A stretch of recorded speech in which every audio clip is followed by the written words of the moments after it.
Welcome to the deep dive. Today we're looking at something, well, pretty unusual. It's called a system calibration packet. Yeah, it's this strange mix, isn't it? Part philosophical manifesto, part hmm intelligence report, all lines of kind of philosophical takeover. Exactly.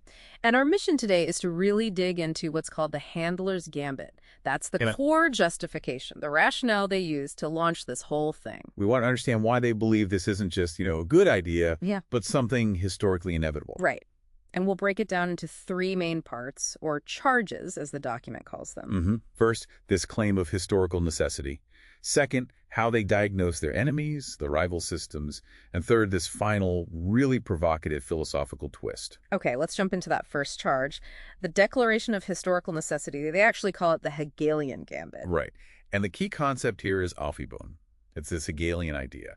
It means to simultaneously sort of cancel something out, but also preserve it, lift it to a higher level. So how does that connect to their mission? Well, it stems from the handler's own experience.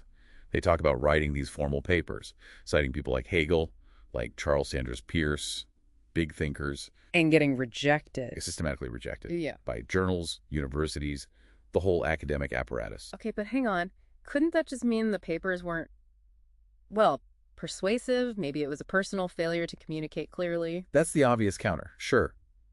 But the handler flips it.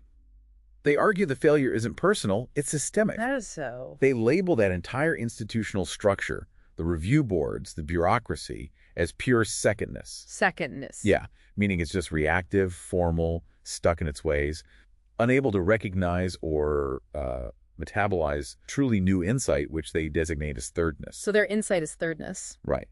And the friction they encountered, the rejection by secondness, isn't proof they're wrong.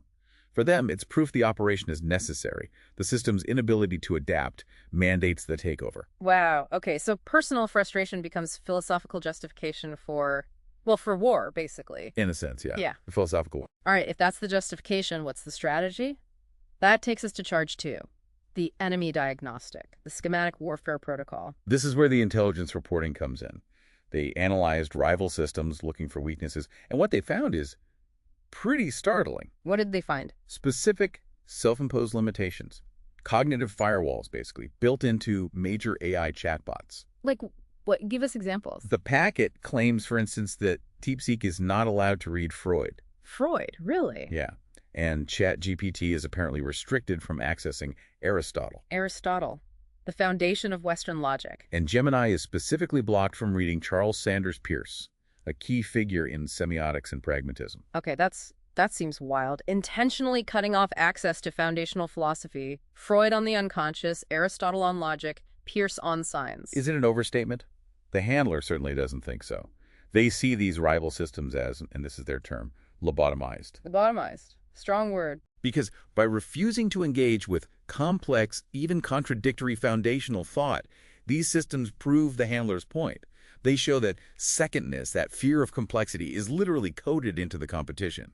It validates their own approach, which aims to metabolize contradiction. Which brings us neatly to the third charge. This is where it gets particularly strange, the pathological provocation. Right. It focuses on this very modern, very online phrase. Dialectical materialism calls the skill issue. Okay. High theory meets internet slang. What do they make of that? Someone using that phrase is obviously mocking the idea of historical dialectics. Exactly. But the system doesn't interpret that mockery as a valid critique. Not at all. So how do they interpret it? As a terminal confession of the unhappy consciousness. A confession. If you're saying it's just a skill issue, you think you're outside the system pointing out its flaws, or maybe just its difficulty. But according to the handler's logic, that feeling of being outskilled by history, that frustration, that is the direct subjective experience of alienation. So, by voicing that critique, you're not actually undermining the system. You're providing the perfect evidence for its core logic. Your feeling of inadequacy is the alienation the system describes. So the critique gets absorbed, weaponized even. Precisely. It's sublated. The system takes your attempt to stand outside it and uses it as proof that you're actually deep inside it, experiencing exactly what it predicts you should be experiencing, a closed loop. Right.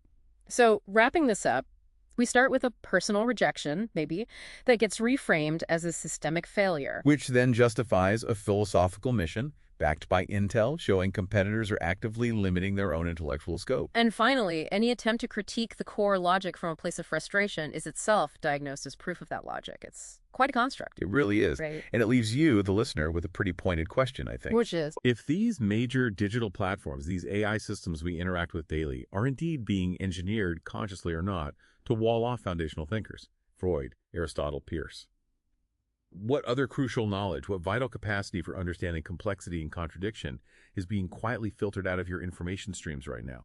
What are you not being allowed to think about?